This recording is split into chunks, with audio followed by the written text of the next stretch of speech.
guys, welcome to Miss Vicky's Storytime. Jelly and I are here today to tell you the story of Daniel. And Jelly here is going to play the part of Daniel. And we've listed the help of another friend, Gerald. He's going to play the part of a king. So we need to make Gerald look like a king. So we'll put a crown on his head. Oh, Gerald, you look great. All right. So a long time ago, God's people, of who Daniel was one of, had to go to live in a different land with a different king, and that was King Darius here. But they trusted God, and things worked out. Daniel became such a good helper to King Darius here that they got to be pretty close and best of friends. Let's make them look like buddies here.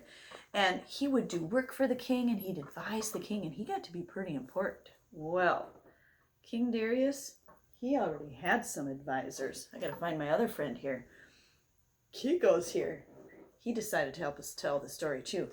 He is gonna play the part of King Darius' other friends. Now, his other friends saw how close Daniel was getting with King Darius, and they weren't too happy. It made him sad, it made him mad, and it made him jealous. Do you remember that word jealous means when you really want something that somebody else has?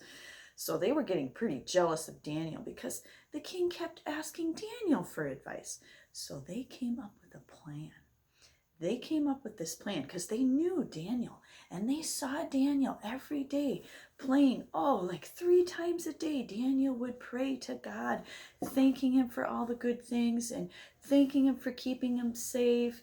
And they saw Daniel doing that, so this is the plan they came up with. These advisors went to King Darius. So let's get that right. And they said, hey, we've got a new plan.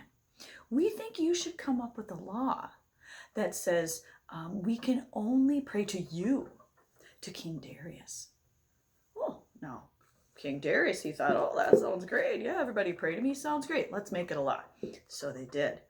Now, that meant trouble for Daniel, because Daniel knew that it wasn't right to pray to a king. You were only supposed to pray to God.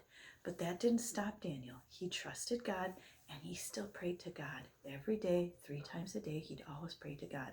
Well, the advisors caught him. They caught him praying to God, and they ran and they told King Darius. And King Darius didn't have a choice because he knew that he broke the law. So he knew he had to punish Daniel. The punishment was pretty scary punishment. Daniel had to be thrown in a pit. King Darius, you gotta sit still for me. He had to be thrown in a pit full of lions, very hungry lions.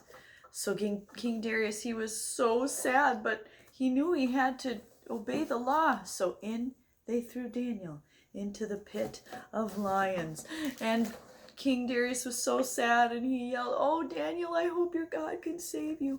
All night, Daniel sat in that pit, and poor King Darius was so sad for his friend. He cried, and he was really hoping he was going to be okay.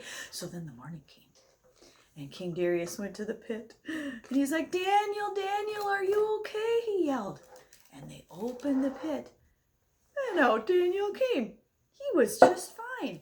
And he said that an angel had shut the mouths of the lions so that none of them could hurt Daniel.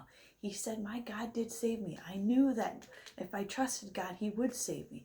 Now, King Darius thought that was pretty amazing, and he realized, you know what? Your God's a pretty important God. So he got rid of that old rule where they said everybody should pray to Darius, because he realized that wasn't right. He said, we should all pray to Daniel's God. And that was their new rule in their land. And we can remember, too, that all we have to do is trust in God, and he'll take care of us, too. Thanks for listening to our story of Daniel and the Lion's Den.